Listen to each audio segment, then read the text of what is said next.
doing this open. You Yeah. can open. Ladies and gentlemen, welcome back to Borderless Sports. I'm Tom. I'm Lachlan, and this is Obi, who's Obi, joining we've us got a today. guest appearance. Yeah, guest appearance. We'll see if we can hold his attention span for the course of the podcast, or if he decides to have a sleep under the couch. We'll see. I mean, it's only going to take a little bit of noise at the back of us here, and we'll get a few growls. Yeah, well, we'll be hearing it for sure. Do you want to give him a rundown of what we're going to be addressing today now across the app? 100%. So, as always, this is our preview show for the NFL. So we'll be running through the Week 10 slate of games. We've also got some NRL to touch on, some interesting news that's come over the past couple of days. Yeah, probably the first big off-season news in the NRL. Yeah. Which could be a bit of a domino start to fall. Like we could start seeing the news come rolling in. Yeah, so we'll be able to touch on it every couple of weeks as news hopefully comes every week if it's going to be a nice busy off-season. Yeah. We've got also cricket. We're in the middle of the one-day series against Pakistan. Australia's first loss against Pakistan on Australian home soil in a long time. Yeah, so series currently 1-1 going into game 3. So it was a drudging too. We're talking pants pulled down. Yeah. And then we've got some NBA. Yep. Just see how the season's going so far. It's just who's performing well, who's not performing well, what's it sort of looking like. Any things we expected, anything unexpected. And of course, our picks. Of course, I didn't even touch on my picks. 4-1 last week. We'll get into it, but that's probably why I didn't bring it up because I'm 2-3. And I'll tell you what, I feel confident about this week too. I think I'm going to go one bet. I reckon it's a 5-bet week this week. So stay tuned if you want not free money because this is not investment advice, but it's close to it. I love it. I love it. Let's get into it. Let's do it. So let's get straight into it. We've already had one game from Week 10 of the NFL. Yeah, we had the Bengals versus the Ravens, and you basically caught it on the last episode. I was very strong on this one. You were very strong. You had the Bengals plus 6.5 at the time. Yeah, and we've already lost Obi. Yeah, he's gone. Oh, hopefully you're watching longer than he is. Yeah, so these Bengals, they lose a bit of a heartbreaker in the end. Similar to the first game against the Ravens. Yeah. Had a big lead and got chased down late. I mean, at halftime, I was thinking this is the greatest bet I've ever made in my life. Yeah. And then the end of the third quarter, I'm going, wow, I'm actually going to lose this from this spot. But ended up pulling it out at the end. I was honestly kind of giving up hope in that fourth quarter when the Ravens went up 7. Yeah. So I can't see the Bengals, but that big touchdown to chase, one play, 16-second touchdown. Yeah. That because before that, the Bengals hadn't really. The Ravens had scored 3 straight touchdowns. The Bengals' offense had been stalled. So I'm like, man, it's just if they get another 3 now, Ravens probably just going to go down and score 7, 14 points. I'm never going to get my plus 6 cover, right? Yeah. Instead, one play in, Chase gets free somehow, 200-something yards on the day. Yeah, he had a monster game. Gets that touchdown, and then I was like, okay, this is game on now. Even if the Ravens went down and score, which they did, 4 straight drives, score a touchdown. Like, my goodness, that Bengals defense. They played really well in the first half. You just could not get a stop in the second half.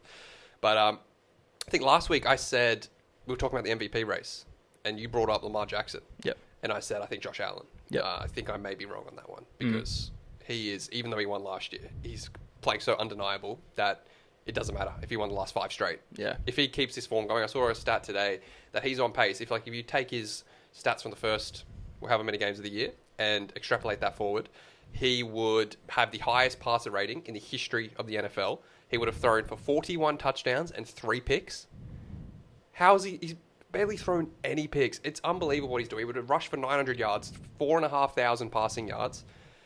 He's on pace for an all-time historic season. Yeah. Now, of course, the criticisms of Lamar has been that he can't do it in the playoffs, that his worst game is always in the playoffs. Yep. He's known for having the great regular seasons. So, of course, his acid test will come in the playoffs. Doesn't really matter how he goes in the regular season. Of course, it's good. Another MVP, 3-time MVP. Yeah. But to be a 3-time MVP with no Super Bowls is... What would you prefer? Yeah, you know, it gets a little bit Super of a... Bowl. Yeah, you sort of get the Embiid, Harden, he gets those comps. So, yeah, all the pressure for him is going to come down to that in the playoffs, and it doesn't look like, because they've lost games against some poor teams, they're not going to probably get the 1 seed and get the bye, so they're going to have to do it the hard way. Probably have to go into Arrowhead in the conference final game. If that's that's how it's looking at the moment. Obviously, some crazy stuff could happen. Chiefs could lose in the divisional round or something. Yeah. But it looks like we're on a collision course for Ravens-Chiefs, unless the Bills have anything to say about it, which they may. But I think Ravens-Chiefs is probably the lock at the moment at Arrowhead for the conference final game. And sort of Ravens be looking for revenge. And at the moment, I'd be picking the Ravens in that, even though their defense is not even on the same level as the Chiefs' defense. I just think the Ravens' offense is so good right now. They're looking really good. It was really good to see them actually get some points in the fourth quarter as well. That's something that they lacked, sort of finishing off games. The defense, though, in the fourth quarter is really scary if you're a Ravens fan. So, it was good to see points there.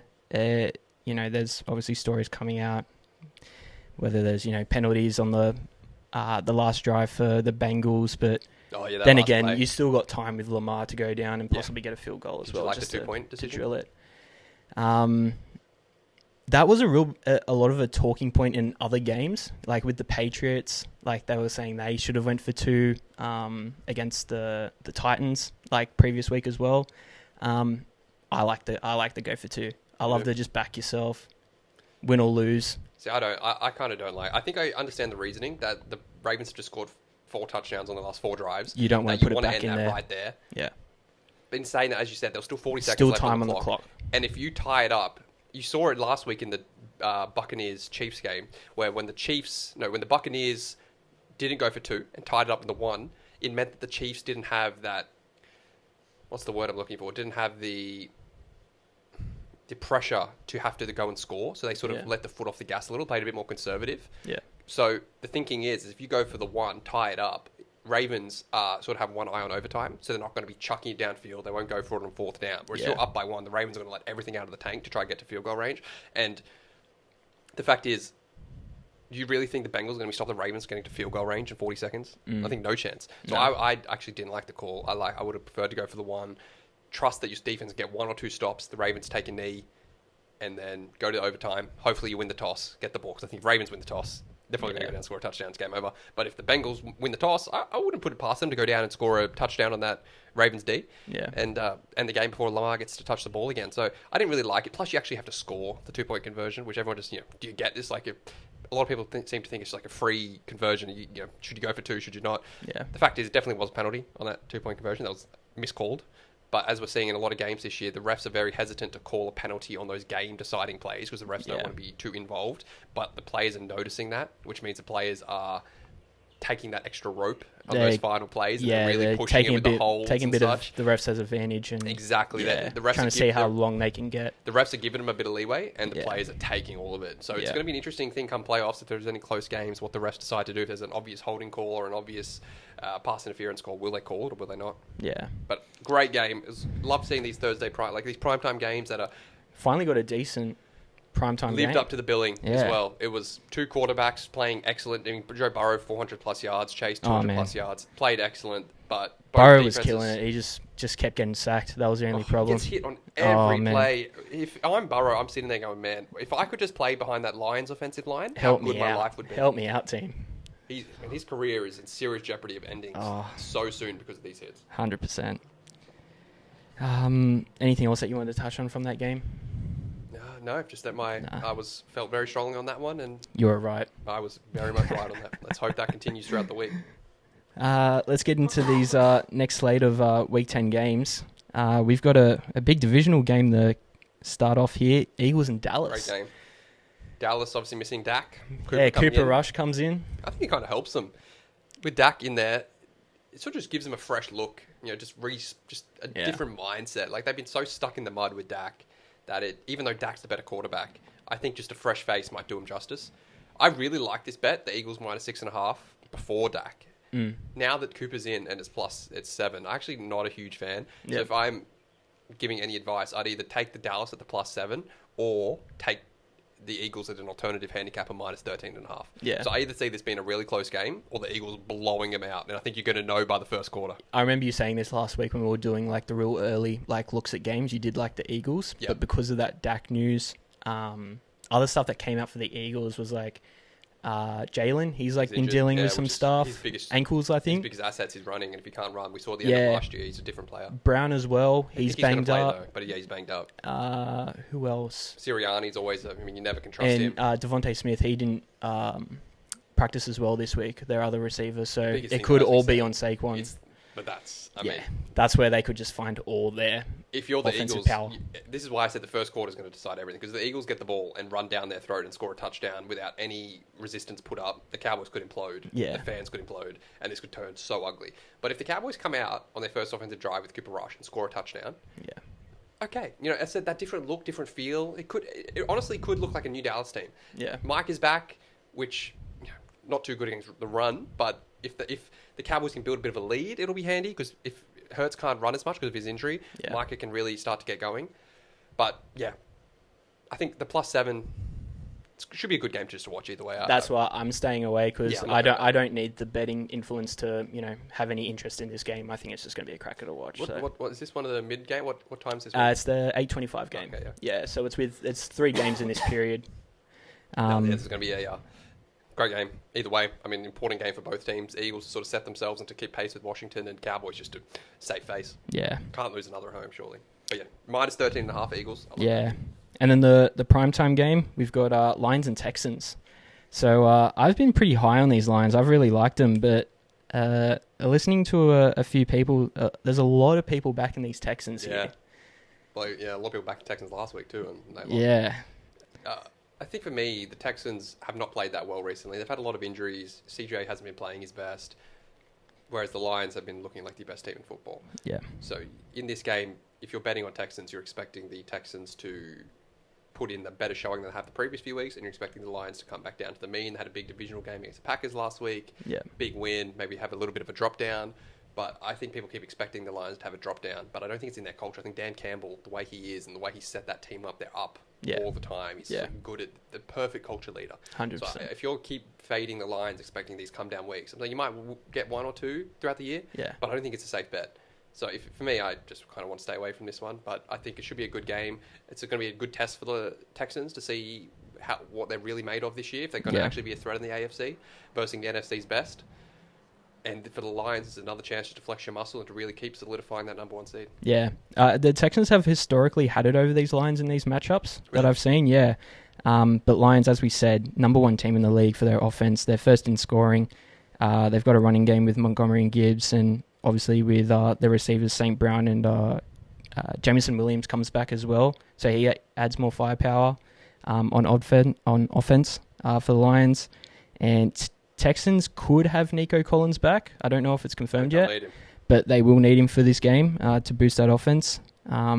They've struggled protecting Stroud in the pocket, though. They have let up how we were talking about how Burrow gets hit. I think Stroud gets hit even more than Burrow. So on the other side, you've got Goff, who's playing some of probably the best football of his entire career. He's according to the stats. killing it. So it's going to be just an interesting game to watch. Sort of see how the storylines unfold after this one. And next, what we've got on the cards, I mean, literally, Jets versus Cardinals. No pun intended. You I think I already know who you'll be on here.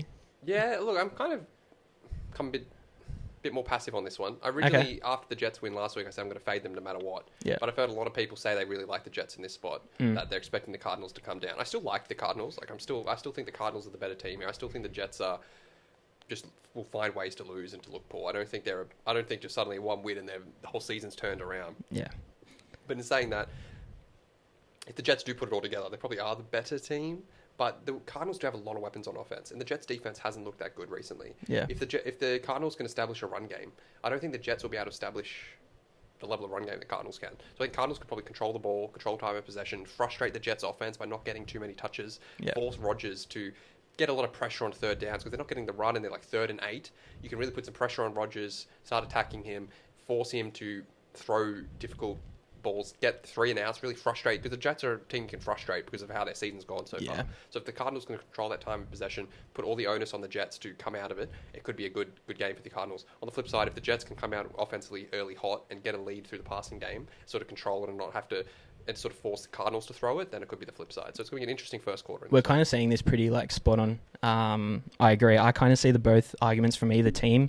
Cardinals, good form, very high confidence right now. This will make it 4 in a row. They've got the great run game with James Conner, as we said. I just don't know if their secondary can stop Wilson and Adams. Yeah. That's going to be the only thing. as well as the Jets. They're coming off a much-needed win, so hopefully they can build momentum and keep it going as well. They're coming up against a more mobile quarterback in Murray, as we said, and like they're pretty heavy on the pass rush. If they try and get after Murray, he can scamper away and gain some yards on the ground Murray as well. Over rushing yards is a nice prop for this week. Yeah, so I didn't end up having this in my 5, but I was leaning towards the Cardinals in this one. I'm the same. Yeah. It's not gonna be my 5. Yeah. And then the last one that we'll touch on before we get into our picks is Steelers Commanders. So this will be my 5. This is in my 5 too. Okay, well we'll see if we're on the same side. You take it first. You take it first. We don't talk too much about this one then, considering it's going to be in our 5.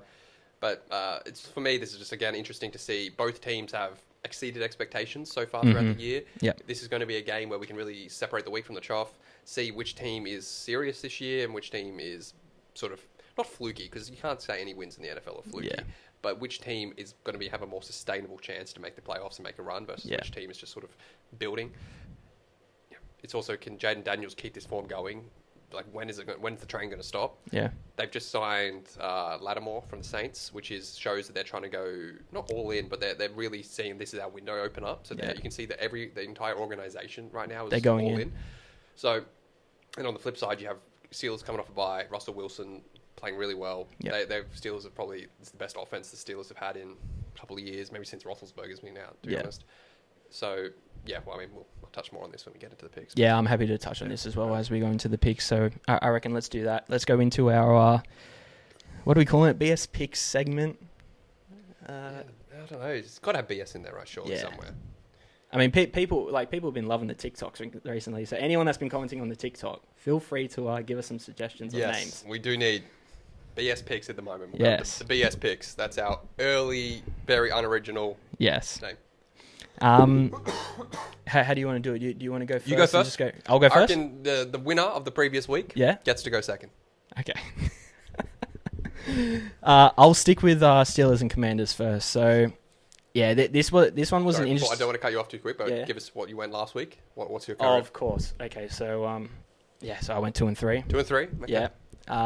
Do you want me to talk about the ones I actually chose? No, I think. No, I was just saying. I'm 2-3.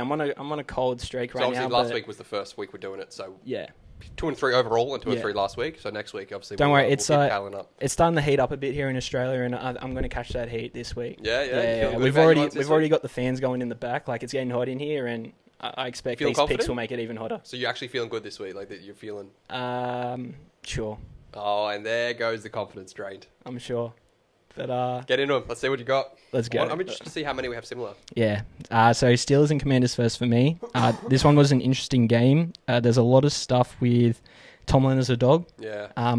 That you can't really go past, and that's why I've got Steelers plus 2.5 in one of mine.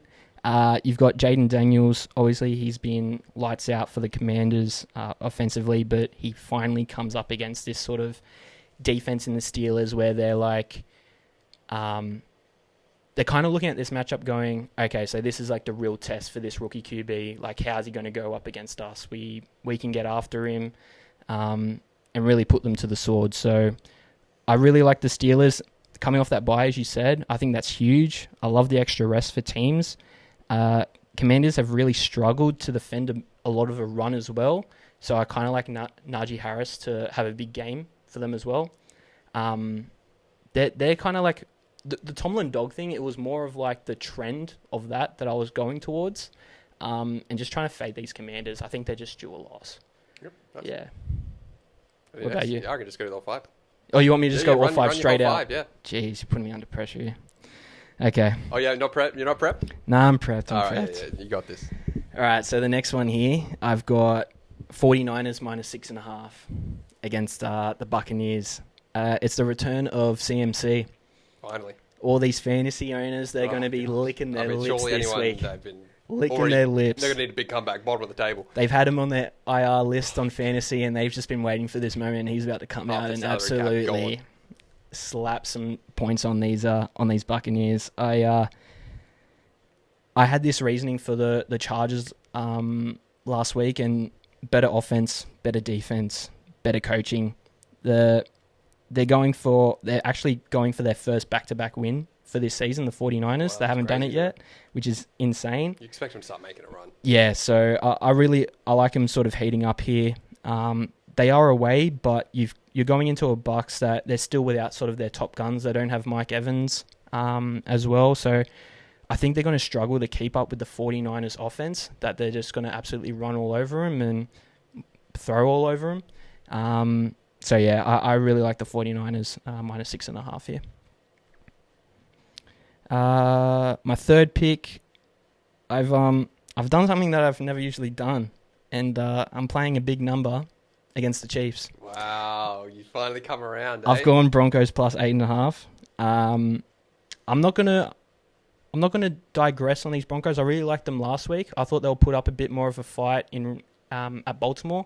Ended up getting absolutely smoked. They didn't start the game well at all. They obviously threw that interception, and it was just all downhill from there. Really, I think they probably looked in it until like the end of the first quarter, and then it was just all Ravens. I think it's just a bad spot to get the Ravens. Yeah, it was. Get the Ravens off a loss. It was. So you got the Chiefs undefeated. They found a way to keep winning after trailing, and they've been great in the second half. Broncos will be looking for that bounce back game. As I said, Sean Payton in Denver, they won this matchup last year. That really helped with my pick. They did have help from all the turnovers from the Chiefs. I remember Mahomes threw like 2 interceptions and they had like 3 fumbles as well. So, divisional game, usually these are real tight in scoring. So I think the back door is always going to be open, and Denver will keep it close. Okay. So that's my third. And then I already said something about these, but I'm backing these Chargers again. Chargers minus 7.5. They're laying a big number against a Tennessee team. I had this on my radar with Cardinals. I was tossing up between having one or the other in the top 5, and I went with Chargers purely because Will Levis is back. Will Levis is playing for the Tennessee Titans. I love how that's like a pro to betting the other. Oh, it's unbelievable. It's unbelievable. But yeah, it was the matchup against the Browns with the Chargers. It was kind of a no-brainer for me. As I said, it was a better offense against a better defense and a better coaching. This sort of applies here. Tennessee have had a pretty decent defense. They found success sort of getting turnovers from teams, but Herbert hasn't been picked off in the last 6 games, so he's on a bit of a heater. Titans will see some success in the pass rushing against the Chargers. Like I said, I was going to stay away, but this Chargers defense, they've been the best in the league. They've allowed only 12.6 points per game, and their matchup this week is against a team like the Titans who have struggled to pass and score. So you'd expect the Titans not to get too many points. Yeah, I don't know how you're feeling about this, but like I said, I was tossing up between this one and the Jets. This is the one I'm kind of unsure. I'm laying a big number, but I mean, we didn't expect Chargers to get so many points against the Browns, so I think they just one up it again and just keep the ball rolling. Hey, why not? Chargers worked for you last week. Keep rolling. Yeah. And the last one here, I'm sticking with a team that let me down last week. I still think it's the smart side. I've heard people sort of going on the other side of this one, but I'm sticking with the Bills minus 3.5 against the Indianapolis Colts. So the problem here with the Bills, they're going to be without Coleman and Amari Cooper as well. So maybe Cooper, I don't think he's actually been ruled out yet, but they're going to look to find a real big running game with James Cook here as one of their key players against a team like that is terrible against defending the run in the Colts. So hopefully the mix with Allen being able to be a bit more mobile, get out, run with his legs, try and find a bit more success on the ground, that should help the Bills. And the Colts, they'll want to run it down the throat of the Bills. Miami had a lot of success last week rushing on the Bills, and they've got Jonathan Taylor, so he'll be looking to have a big game.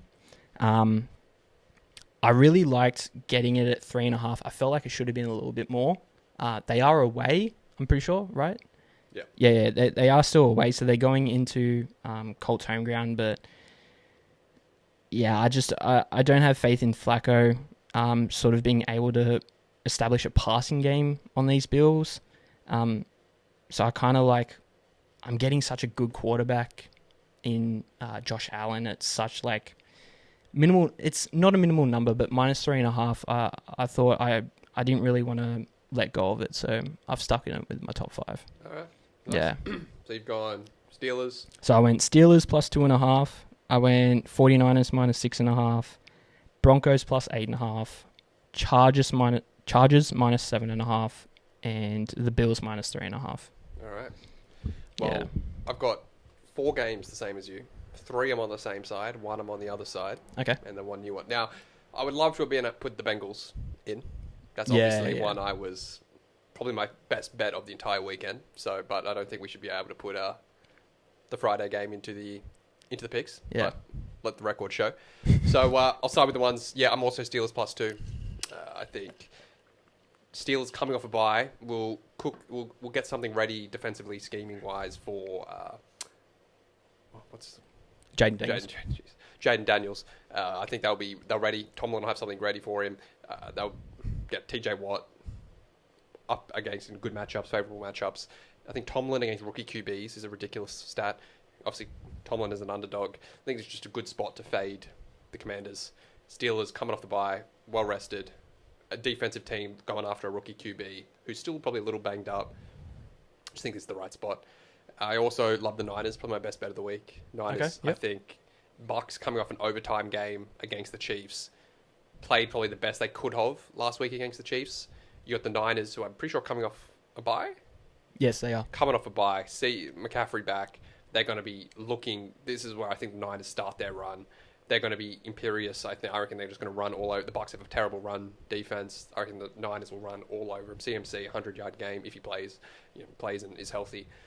Yeah, I think this is an absolute... Maybe Bucks... Well, the only way we lose is I think a Bucks backdoor cover where if they're up 14 and then Bucks score a touchdown or something like that. I think it opened at -5.5. Now it's up to -6. I got it at -5.5 earlier in the week, which is bad. I used it at 6.5. I still think it's a lock. Yeah. And then the other one I have the same. Obviously, Broncos, Chiefs. I said this one earlier in our early bets in our last step where I thought the Broncos are going to lock. Chiefs again coming off an overtime game, divisional game. Broncos coming off an embarrassing loss the week before. I think we'll bounce back. They beat the Chiefs last year. I honestly think this is a game, if you're doing an underdog round robin, put the Broncos, I could see the Broncos winning this. There's some weird stat floating around that teams that are undefeated seem to lose their 9th game for some reason. It's like Really? Yeah, it's a weird stat. Also, the look ahead next week, Chiefs versus Bills. You think they're looking more towards Buffalo? It's a short week for the Chiefs coming off the Monday night game. So I just think all the trends, Chiefs, more than likely will win, but I think the Broncos will keep this close and maybe even win this one. I reckon it'll be similar to the Bucks game where it goes down late to the 4th quarter. Yeah. And I'm very confident about that one. And the game I'm against you on is the Colts. I actually like the Colts in that one against the Bills. Yeah. And the pros are with me on this. It opened at 5.5, and now it's down to 3.5. Yeah. And all the money's been coming in. I'm definitely on the square side. The reason for this one is basically primarily the run game. The Bills have a shocking run defense, and what do the Colts want to do? Probably the best run offense in the league. Jonathan Taylor basically will have to have a mammoth game. Flacco had a shocking game last week, probably the worst game he's played in a year or so since he's been sort of coming back off the couch. I think this is a bounce back spot for the Colts.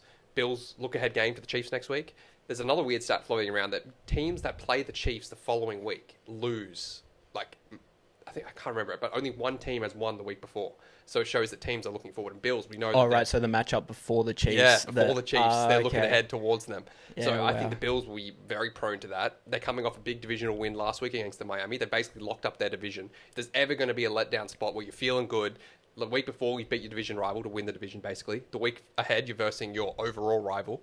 This is like the nice game nestled in between where you got the Colts coming in with the scheme that's better against the Bills. I can see that. I thought as well they might want to set the tempo for that Chiefs game as well, come in hot, absolutely run, blitz these Colts and obviously show out the next week, but it can go either side. There's one way to do that, but then the Colts come down and run it down your throat and score. Exactly. It's a different ball game. So I like the Colts in that. I much preferred it at 5 and 4. At 3, it's kind of getting to the end of the value there. If it gets to 3 or 2.5, I think Bills is the side. But even at 3.5, this is the one I wish I could take out for the Bengals. You know what I mean? So But either way, and then my final one, which was, again, one we talked about. You brought up it earlier. Don't say it. I know what you're going to say. Saints +3. Oh, no. The ugliest bet of the week. Oh, man. This is, as Saints fans, it's been disastrous. We fired the coach. It's been everything. It's new coach theory It's this awful. week. It's dead cat bounce.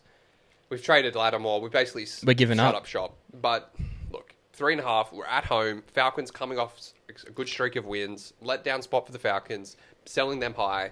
Saints clearly haven't looked good, but you had our DE defensive end, Cam Jordan, come out at the after last game and basically apologise to the fans. Yeah. You know they're going to be ready. They're at home. They've got a point to prove. Apparently they didn't really like the coach, so hopefully they come out with more energy. It's an ugly game. I could easily see this being a field goal either way.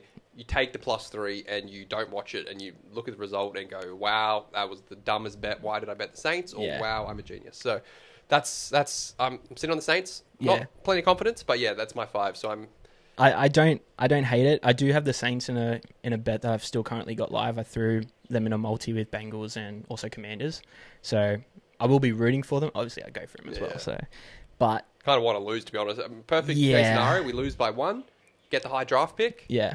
We're good, because really there's no point in us winning. It's game over. 100%. So, I mean, that's what I think the Lattimore trade sort of did it with me. I was like, okay, they've given up. I think they got a pretty good price for Lattimore too. Oh yeah, they got like a 4th, 5th, and a 6th rounder, right? That's plenty of capital. Yeah, like that's huge. Yeah, my 5 this week, we're going with Colts +3, Niners -6.5, Steelers +2.5, Saints +3.5, and what was my last one?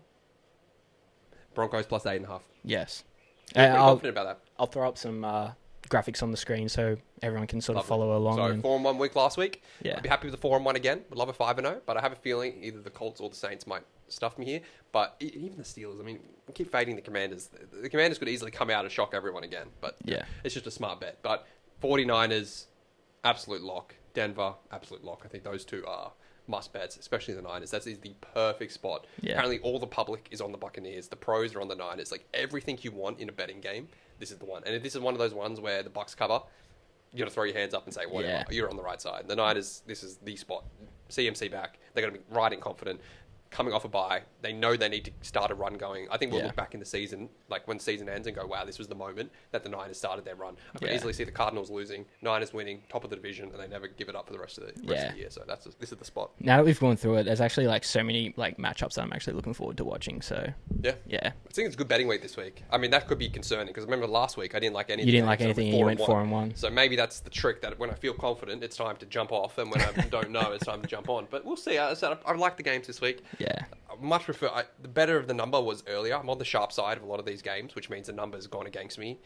And, the Colts +5 was much better. Niners -5.5. Yeah, I think that was the Broncos opened at 9.5, which was I think it got down to 7.5. Yep. So I mean the movements are very much against me. But the other one apparently I don't mind is the Dolphins against the Rams. But I was looking. I thought you would have been on Rams for sure because you've been pretty high on those Rams. I want Dolphins. Yeah, that's what I thought you would be on the Rams because you've usually spoken pretty highly of them. I just think the Dolphins are due. They're so due a win. And the Rams are probably due a loss. I mean, they shouldn't have won last week against the Hawks. It required a Stafford absolute pinpoint accurate pass to win that one. But I felt the Rams still have that better QB and coach combo as well, and I'm worried. It was a stay away for me. I just couldn't pick a side. Apparently, the pros love Miami in that though. Yeah, they've hammered that big time. I think it opened at like nearly 3.5 and it's down to 1.5. So my pros love Miami, which sort of made me want to go Miami, but that burnt me 2 weeks ago when the pros were on Miami and they lost. So I'll just stay away with that. I'm happy with my 5. Yeah. I would love the Bengals in there. That would have been in there, but it is what it is. I'll follow the rules. No, we'll see. We don't have any in the Monday night game Tuesday for us, so we'll be able to see how we go. What is the Tuesday in all game? 5. Is it a good one? Who is it again? I hope it's a good one. Oh, Dolphins, Rams. Yeah. That's the I might put something on the Dolphins then in a same game. I finally won a same game multi on the Bengals game Thursday Night Football, so maybe I'm going to. You got 2, didn't you? Streak. Well, yeah, it was basically the same thing though. Just different, just chopped up. So you just doubled up on your plan. Yeah, pretty much. Well, I wanted to make sure I really tried to get value out of that Bengals pick, so I just did some different things because I hate getting the line right and then getting one of the props stuff me around. So I sort of hedged a little on the props, and all of them ended up hitting. So I love it. It's good. Going into good form for the weekend. Would have made even more money if Henry had gone over the yards. But how far off was he? It's like, only like 70 something. I think he was 90. But Lamar went over. Burrow obviously went over. Everything all good. Yeah.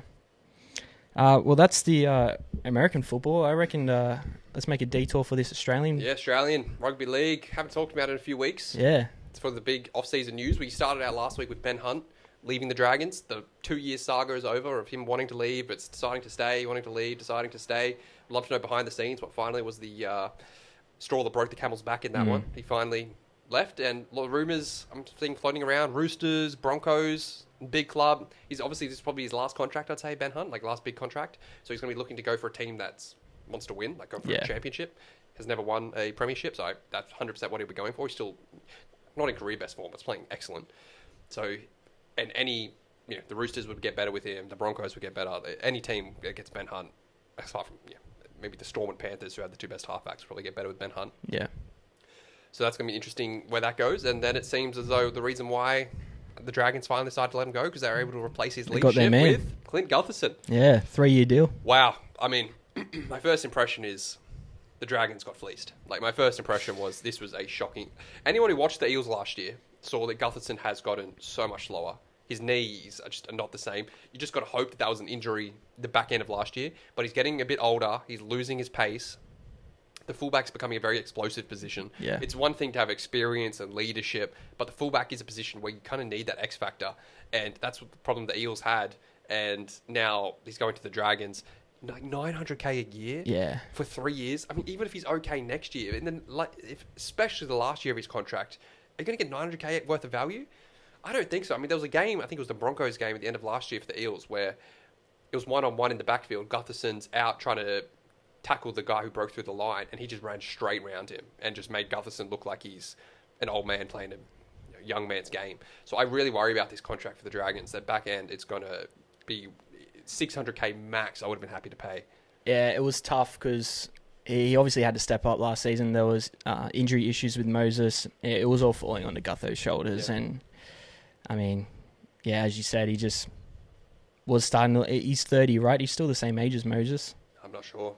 I'm pretty sure he's... That. Really? Yeah, yeah, maybe. But, I mean, yeah. You already touched on it. Like, I just thought he's bringing leadership. He's bringing competitiveness, obviously toughness. He's a real competitor for a team that might bring some life to the Dragons that I think kind of have some young stars. Like, got some young people sort of coming up. Learn how to play the game properly. So maybe they're hoping they can teach Sloan. I mean, I wonder what Sloan's going to do now. I wonder if they're even going to play Gutho at fullback. Maybe they're thinking 5'8". But either way, you pay him $900K for a guy that's in the twilight of his career. Yeah. I think for the Eels, you're ecstatic that you got him off your books. Now you can go out and try and spend some money on Pappenhausen or someone like that to go really splash that cash. You can use that in so many better ways. Silly that why they didn't keep Blaze Taulagi. I mean, he was the fullback in waiting. You let him go because you wanted to keep Gutherson. Then you let Gutho go. I mean, you would have saved $500,000, paid half the salary of Taulagi and given him a chance and see what he can do.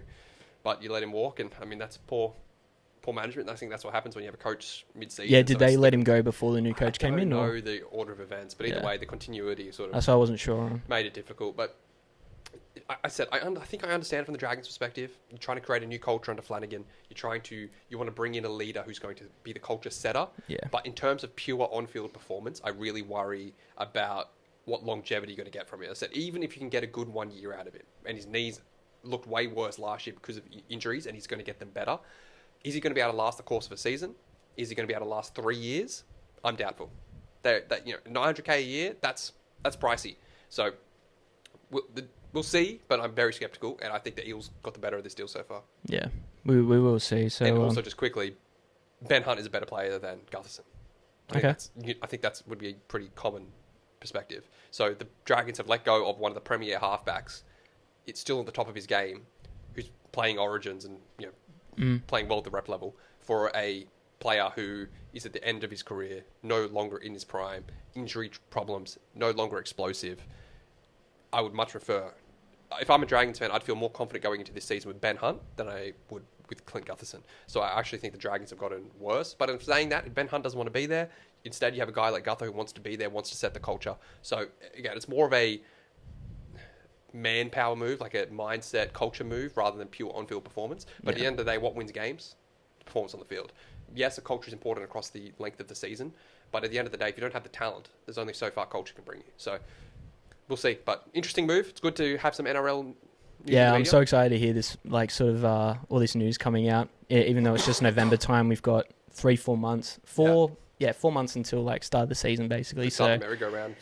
I haven't paid a lot of attention. Like, I've been more of a AFL watcher the past couple of years, but this is getting me more and more interested the more news that I hear about all these contract talks and stuff. This year might get you back into it. No. Luai there? They won't. No confidence with Luai coming back? No. Steady? No? Okay. No. But we'll see. Like, there's still plenty of movements that can be made, but there was a story that came out about Bateson and all this turmoil in the club. Oh, yeah, he's got to go. Yeah, so... I think he subtracts from your culture, that guy. Yeah, so... I was reading a bit of that today, but... I'll believe it when I see it. There's always hope at the start of the season. Yeah, but as a Tigers fan, I don't blame you for just... I think I'm just going to be an NRL fan. I think I already spoke to you about this last season. This was the exact same thing. I was like, I'm not going to be a Tigers supporter. I'm just going to be... it's probably your best chance this year of having a pulse, just something. It's awesome having like Luai come in that's got he's got an X factor to him. Pedigree, some mindset. He's going to try to come as a winner. I mean, that can backfire where if they start losing, he's going to get very frustrated and could sort of... But ultimately, you've got to bring players in like that. Yeah. Probably paid overs on him. He did show last year that he can play as a lone half, as a halfback when Cleary was out. So, and you got the Taruva, the winger from Penrith, who's an excellent winger. And I'm of the opinion that wingers in the NRL becoming one of the most important positions on the field. Yeah. Apart from your halfback and your dummy half, I think wingers are nearly essential. They're basically your front row forwards nowadays. They start your sets. Front row forwards are your third or fourth, fifth tackle, and then your wingers are your first two, 1, 2, or 3 maybe. Yeah. And then you saw the reason why Penrith I think won that grand finals was their wingers dominated out of the backfield. Yeah. So Taruva's an excellent get for you guys. Luai, sit him in the halves. Your front row again though is still going to let you down. You don't really have the forward pack, but you could just basically the way you build in the NRL is get players want to go to your team for not overs. And the way to do that is you have to set a culture. You have to start winning, and you have to make sort of become a lucrative destination to go to. Like the Storm get players for cheaper, the Roosters get players for cheaper. Yeah. That's how you can build out your team. Right now, if the Tigers want to get a player, they have to pay the overs. They have to pay an arm and a leg. So basically, you're hoping that Luai's going to come in, create a winning culture, set the Tigers up as a place where players want to go for just market price value. I tell you, watch out if the boombox comes out and they start playing all these jams for 4. Tell you what, I hope the Tigers staff and players start playing music because they're going to have no choice. 1-4 all day, every day. Yeah. They're going to love it. No. Go the Tigers. The record, I'm a Cowboys fan. Yeah, do you want to do a quick 2-minute on the Cowboys? I mean, nothing too much so far. No. Cowboys got a few players playing for Australia. Tom Dearden's come in one of the best halves in the game. Probably turned into my favourite player. I think if you're running I think the Cowboys have the 2 best players to build a club around. Ruben Cotter in the forwards and Tom Dearden in the halves. I think it's the 2 just great personalities. Love the club, love the town. Workhorses. Never let the team down. They're just 2 perfect players to build your team around. We've got Drinky at the back who's dynamic, X-Factor. Can be up and down. We play as well as he does most of the time. If he has a shocking game, then typically the team plays bad. Lost Townsend last year, which is, I think, a net positive for us. Replaced him with Clifford, who's sort of had potential, never really realised it, but played pretty well last year. Tamalolo's at the twilight of his career, doesn't have the same impact, can't play as many minutes, we're still paying him as if he can, so that's sort of taking away from our salary cap a little bit. But we've got Griffin Neame, who's an excellent front row forward playing for New Zealand. Our bench is, is okay. Great second row forwards with Halem, Lukey and Nanai. So our team's looking good. It's just a matter of, to be fair, last year we not exceeded expectations, but I think met expectations, got to the second round of the finals, which is, I think this year that goal would be get one better, get to the prelim again like we did a couple years ago. Lost to the Sharks, right? Eels. We lost to the Sharks last year, but we lost to the Eels in the prelim a couple years ago and lost to Penrith. So I think the goal will be to get to the prelim again. I think we have the team to do it. It's just a matter of starting the year off well and then creating ourselves a bit of a cushion over the Origin break when half our team goes into the Queensland camp. But as a Cowboys fan, honestly, things are looking good. We've got a great young team, great core guys. Our captains are set for a long time now. It'd be great if Tamalolo... I love Tamalolo, but he's on too much money at the moment. It's sort of distracting where we can't spend as much money elsewhere. And of course, I can't believe I forgot to talk about him. The number 9. What's his name? God, what's the number 9's name? Played for the Blues. Oh man, I'm having a blank. Reece Robson.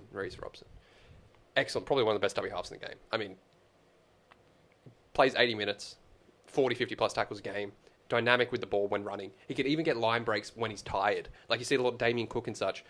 They're very dynamic, but if you run at him and make him make 40, 50 tackles, he doesn't really have the legs late in the game to make those line breaks. Whereas Robson, you can run at him 40, 50 times, and he's still, in the last 10 minutes of the game, that seems to be when he makes his most line breaks. So you saw in the end of that Sharks game, we almost came back into that game and won it because Robson made 3 line breaks in the last 10 minutes that we just didn't capitalise on. So, excellent dummy half. Fullback's dynamic. Got a great half in Dearden. Number 9 is one of the best in the game. Our forward pack is ascending. So, yeah, great spot for a Cowboys. Oh man, I'm so pumped to be talking about NRL this early, I'll tell you that. Yeah. It's going to be good. It's going to be good as soon as we get into March period. Yeah, it is going to be good building up to it. It's going to be fun building up to it, like on the pod, yeah, sort of 100%. seeing how the trends go, and we should have a lot of insights sort of as the season starts. Nah, it should be good. Let's get on to our next topic here. Let's touch on some cricket. Yeah, go Pakistan. Pakistan, win. Big won by 9 wickets in the second one day against us. Absolutely cooked the Aussies. Cooked us. You don't really see the Aussies get done like that much anymore. Since Cummins has been captain, it's very rare to see Australia get trounced. So it was Pakistan came out with the ball. Harris Ralph got a 5-for. Their fast bowling, just our players couldn't stay in. No. Getting bowled. I think Rizwan at the keeper got 5 catches. Just outperformed us in every facet, really. Then the Pakistani batters came out and showed them how to do it. Just made it look easy, hitting Hazelwood, Cummins and Stark across the park. Better with the ball, better with the bat. They just absolutely smoked us. I mean, they were pretty good in the first game too, Pakistan. Yeah. It's just that Cummins seems to be infallible in a chase. Like, yeah. He's becoming one of the greatest closers in cricket. I mean, Cummins, he's one of the best players with the ball. And you add on to that the fact now that in white ball games, even in test games, if he has a number he needs to get, he comes out and you're just confident he's going to get it. Yeah. He's so good to have. But of course, in the game yesterday, Australia batted first, which meant there was no chase to get. So it's difficult for asking him to get 50 just off the cuff like that. So yeah, credit to Pakistan. It's going to be a great third game. I said I don't know the exact stat, but I know that's Pakistan's first win on Australian soil in any format in a long time. No way. So it's a big win for them. Gives them a lot of confidence. As I said, when we previewed the series beforehand, they have a strong fast bowling lineup. Yeah. They're like got 3 or 4 fast bowlers who are world class, and they showed it yesterday. And now they're going to the WACA or to Perth, and that's going to be a bouncy track where fast bowling is going to be key again. So it's all up for grabs in their last game. It is. Hopefully, I think a real big struggle has been these 2 openers, Short and Fraser McGurk. They just haven't been able to get it going. It's been exposing Labuschagne and Smith early. Yeah, so we've been relying on Smith. We touched on in the preview. He was going through some low form, and he's been probably the better batter in both these matches. Still hasn't done very much. So, I mean, yeah, it's going over to Perth. It's a very different track. To what they've been playing on. One of the benefits of going to Perth is Inglis and Hardy are both WA boys who play for the Scorchers. Yeah. I think they will have a lot of experience on that pitch. And it's very difficult. I think we'll have an edge in batting on that pitch because it's for the Pakistani batters who are not used to that pitch. It's very different. Yeah. The bounce, the pace. It's kind of a pitch where you need a bit of experience on and just some time to get used to. So I think the Australians will have an edge in the batting. But I think the bowling Stark will be difficult to base. I mean, all the bowls, but fast bowling will be key. So we saw that they might balance each other out. So it's going to be a case of can the Australian batters perform better than they have, and in theory they should be able to outperform. Hopefully, those 3 quicks can have a bounce back game. Yeah, and, well, finish the series. They'll be looking for it because they would have expected to come out and try to at least make Pakistan sweat. If you get a few early wickets, Pakistan instead haven't won for a while. The pressure, Australia going to somehow beat us at the post again. But the Pakistani openers came out and just said, nope, we're going to do this easy. Didn't even make it a sweat at all, no nerves. Can you imagine if they were like 4 or 5 down, still needing 60, 70 runs? That would have been a tough chase. But no, it was easy as you like. Did it easy. So it makes it up for a series, what do you call it? A contending decision for Sunday to see who can take out the Game 3, win the series. Just quickly touching on Jake Fraser McGurk, I think at the moment he's more of a T20 batter for Australia. I don't think he's yet ready for the one day. So I think he's made it as far as he has in terms of getting to the spotlight by being super aggressive and just from the first ball trying to take everything over. You've been seeing him 6. trying to do that. He's been trying to find the upper hand. Yeah, but that's my point. Is I think he only has what's got him here is just going berserk, and he only really has that one gear because otherwise you're sort of going to something that hasn't gotten you to where you are. So I think in one day though, you're seeing these teams in one day are playing at like T20. They're getting out in like 20, 30 overs. The days of pacing your innings and trying to get 300 across 50 overs just seems to be a lost art. You know, just getting 6 runs and over is going to get you to 300. Nowadays, it seems like everyone's still trying to get a T20 10 runs and over. You don't need to score 500 runs in a one-day match. You just got to get over 300. You know, if you get 300 in any of these matches in Australia, you're probably going to win, just because teams aren't used to chasing that anymore. So having McGurk, who's primarily at the moment a T20 batter, come out and try and play like a T20 game, it works. I mean, in theory, it could be, which is why I think he's picked, is if he comes out and scorches a 50 or 40, well, you're on the front foot, right? Yeah. But you're seeing what happens when it doesn't work, is you're putting the rest of your batters on the back foot, and then they have to decide whether to play the long game, play the slow game, or come out and play a bit more aggressive. It's like a David Warner instance. You know, he started off in that T20. Yeah. He was probably the biggest T20 star at the point before he even joined the one-day and test team. And like you said, I think you kind of need to swallow sort of your selection and keep playing him so he gets that experience. Back what got you there. You don't want him to start second-guessing himself. But on the flip side, you also can't be losing all these games because your openers are getting out within the first 10 balls. Yeah. So it's a fine line that you kind of need to... You'll hear a lot of people tell him, just keep doing what you're doing, trust yourself. Yeah. But then at the end of the day, you can't just trust him forever, right? So I think he'll start game 3. I don't think you can drop him. No. He'll probably play the 2 T20s too, but the T20s will probably be better for him, his style. Like we'll probably have it. I could easily see him in one of the T20s getting a 50 off 30 or 50 or something. But like I said, one day it's just a different animal. The ball bounces around a bit more. It's a bit more difficult. So I hope he plays well in the last one day. It would be great to watch, and I'd love to just see Travis Head back there, though. I mean, I think you can take any of these games with a grain of salt without Travis Head, without the GOAT. I mean, I think Travis Head is. I've said every time we've spoken about cricket, I see him as the greatest cricketer in the world at the moment. So you add him back in that team, I think it's a completely different lineup. I think he strikes fear. I think once he gets going, there is no stopping him. So I think that's not that take anything away from the Pakistani win, but without Travis Head in the team, we're not anywhere near full strength. So I'd love to see him back, but obviously just getting some rest before the big summer where we will need him against India. 100%. Let's finish off with an NBA snapshot. Yeah, quick NBA recap. So see what the season's looking like, and these Cavs, they're unbeaten. 10-0. 10-0. I don't think anyone saw that. I mean, I'm sure some people saw them starting well, like building off last year, but 10-0, beating a lot of good teams too. Just had a massive win today against the Warriors by 20. I caught most of the highlights of the Warriors-Boston game, and Warriors played really well in that game. Boston had a pretty good game too, but man, the Warriors, Buddy Hield, he electric from 3, Curry dominating, Wiggins played well, Looney played well. I mean, they're just really good defense, just solid. I was always a fan of Buddy Hield when he was at Indiana. Great pickup, isn't it? Yeah, great pickup. He's coming off the bench too.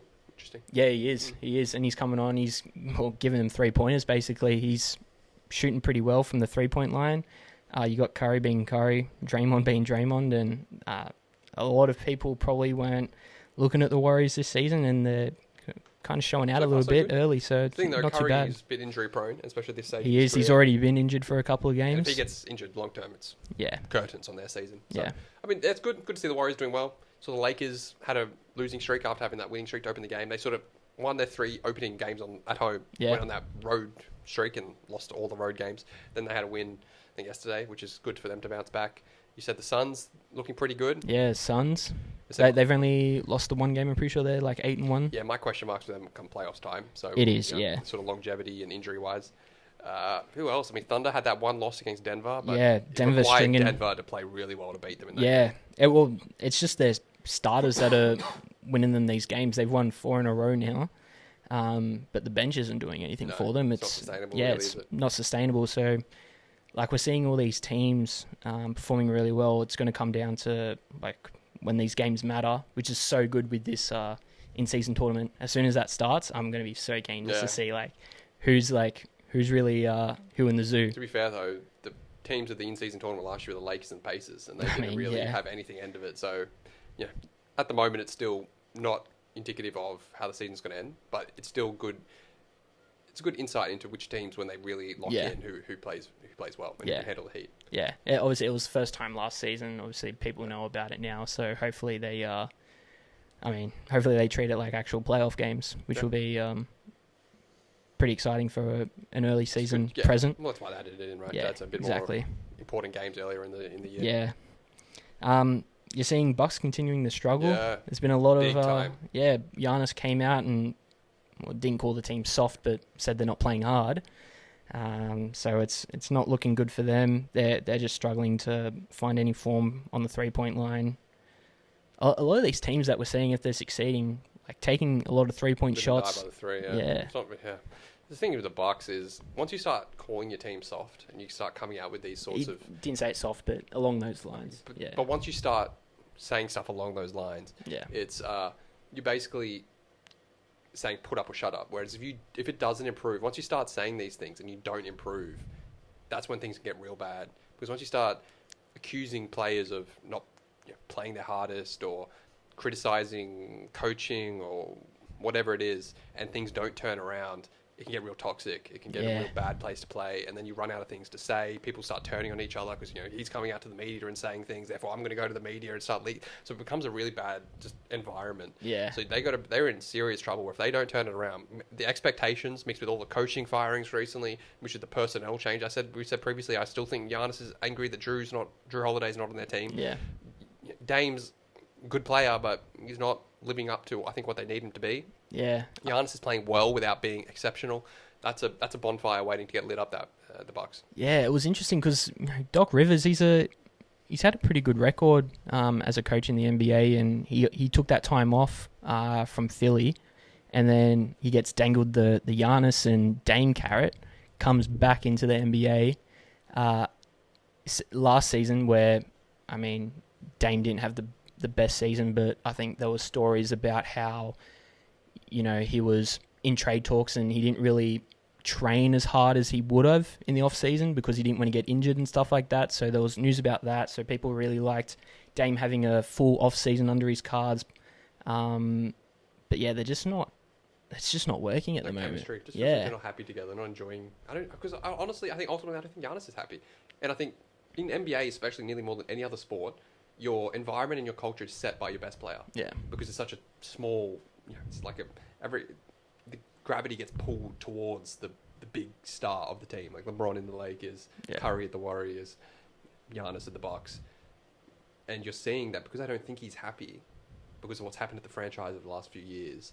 It's sort of permeating out between the rest of the players throughout the organization, and I think the other players can probably feel it. They can feel the bit of the negativity, and because winning sort of fixes everything, but losing in an environment where things are already feeling a bit off, and you start losing, the season came with higher expectations, you're not meeting those expectations, it's sort of snowballing into a train wreck coming, really. Yeah. If they don't turn it around soon, you could easily see this just getting real bad real soon. Yeah. This NBA season, it's going to really prove to be hopefully a good playoff season. Yeah. I think that's the one thing that struggled in the past is like really tight playoff games. Last season was a bit of a letdown. Obviously, I think Boston kind of ran away with it, at least in the East. And then once it came down to the Eastern Dallas matchup, they kind of just really dominated it, to be honest. I think the bigger thing is injuries. I think we're getting to the end of the year and the big players, the stars, are injured for the playoffs. And Giannis is never there. Embiid's usually never there. That's why Boston's was such a boring run, because everyone in the East was injured. There was no competitor. So you looked at around in the East and you're like, no one's going to beat Boston if they play well in a 7-game series, because they just don't have the depth. Yeah. Boston were fully healthy. Every other team's injured. You had the Knicks gave him a challenge. But they're playing 45 minutes of play like every game. Up, right? They needed to... It's just... Randall was injured, to be fair. So it's... Whereas in the West, you didn't have as many injuries, but you had players that were just banged up and couldn't play minutes. It's just... As long as the stars are available towards the playoffs, I think it'll be a good playoff. So at the end of the day, the NBA, more than, again, any other league, is a star-driven league. Yes, people enjoy watching teams, but most of all, people follow players because the personalities are so big. It's a 5-man team. The player is everything. So if you're losing 20-30% of your stars come playoff time, it really devalues the product. Yeah. there's nothing you can do about that, really. You just got to cross your fingers. I mean, all the load management and all this, it seems they still get injured just as much. So I don't know what you do. Maybe I think that it's bigger, faster, stronger when their body, it's just hard for them to take the wear and tear in all those games. Yeah. So fingers crossed they can all stay healthy and we can have a good playoff series. Yeah. I'm just looking at the standings, see if anything else stands out. I mean, Phoenix and OKC, both 8-1. Yeah. Golden State, 7-2, looking good. Minnesota, Denver. Memphis, looking pretty good. Lakers, mid-table, 5-4. Not too bad. But again, they don't want to get stuck. No, that's what they want to try and keep up that early momentum. So when it comes towards the end of the season, they're not relying so heavy on, Bron and AD to playoffs don't start try and get early. those. Yeah. So they have to stay in that sort of top six. They do. have to stay in touch with that top six. They do. Try and rest up your, older guys and, try and make that run. Better.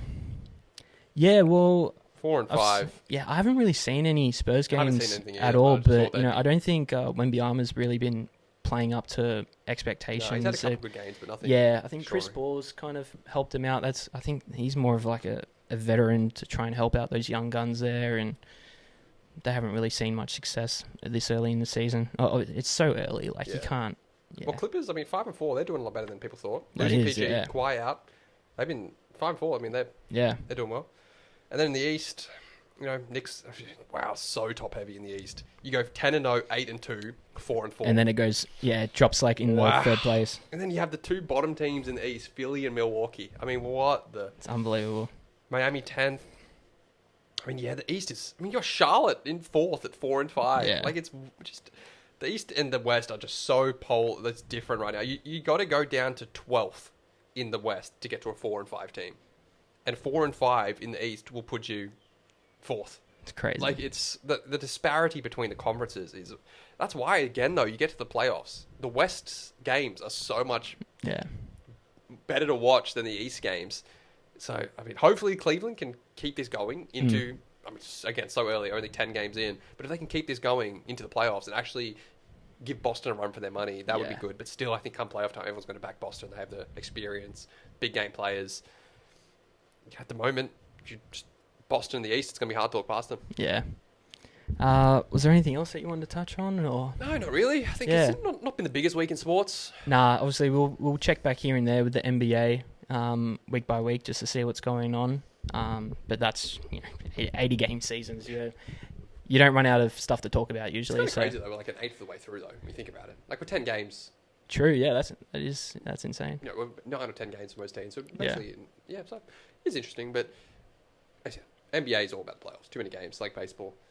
But nothing too many sports on this week. Obviously, just NFL continuing on. It's good to have a bit of NRL news to be able to talk about for our Aussie fans. No F1 this week, so it means our TikTok won't be banging. But that's okay. We'll go to Vegas, I think, next week. Maybe the week after, I don't know. Yeah, I think Vegas next week. The week after. Should be a good end to the season in that. We'll definitely be bringing... 3 races back to end it, I'm pretty sure. Okay. Yeah. Well, that'd be good to end it. So we'll have that to look forward to. See how our picks go on Monday. Feeling pretty confident. We've got 3 the same. So basically, we're pretty much going to be winning or losing together this week. And then we're against each other on 1. So that'll sort of be the tiebreaker, seeing if we... If I can win that, I'll be happy. Win the... Yeah, just the one that we're both up against each other. That's your I'll be happy. If I can get that Bills, one, Colts, I'll be happy with definitely that. prefer to be on the Bills in that. But I think matchup-wise, spot-wise, I'm happy to take the points. It was a 50-50 for me, but yeah. If I can go above 500, I'll be happy with this week. Chargers gets up, that's a good pick. Yeah. I know a lot of the sharps are either saying stay away or go Titans in this, just the smart money. Yeah. But, at the end of the day, as you said, Chargers have such a good defense. You can't see the Titans being able to score much. And the Chargers' offense has been looking really good recently. Yeah. They're getting some weapons back. Herbert, their offense is picking it up, and their defense is just as good as it's been. Yeah. You've got Harbaugh's coach, which means they're going to be up for every game. So, I mean, it's not a bad pick. It's just a lot of points to give away in a sort of a nothing matchup, right? But... yeah, I mean, it could turn out dividends. Yeah, I'm keen for these games. Like I said, this week's turning out to... it's going to be a good watch, I think. So yeah, and who's the prime time on Sunday? The prime time on Monday? Sunday is the Lions and Texans. Oh, yeah, that's very good. Be cool to watch the Lions. Yeah. See how they go. And then the Eagles-Dallas, obviously. Eagles-Dallas is like the 8 o'clock. The games before. I mean, that's a cracker. Yeah, and that's with Jets cards and... I think the Bills game is that one as well. But everyone, that Eagles-Cowboys game will be probably the most watched game of the week. Yeah. I mean, that'll be the amount of eyeballs on that. Oh, just because of storylines. Yeah.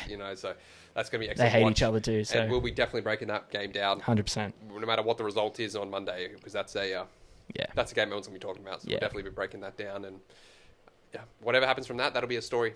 100%. All right. Nah, Wrap it up. I reckon throw us out. I need to rest this throat because, man, I've had a cold this week and my throat's... It's crazy how when you don't, like, when you have to talk for a long time, like, how it just builds up. Man. Anyways, hope it hasn't been too bad. Hope you've enjoyed, and we'll see you on Monday. Awesome. Thanks for listening, guys. See yous.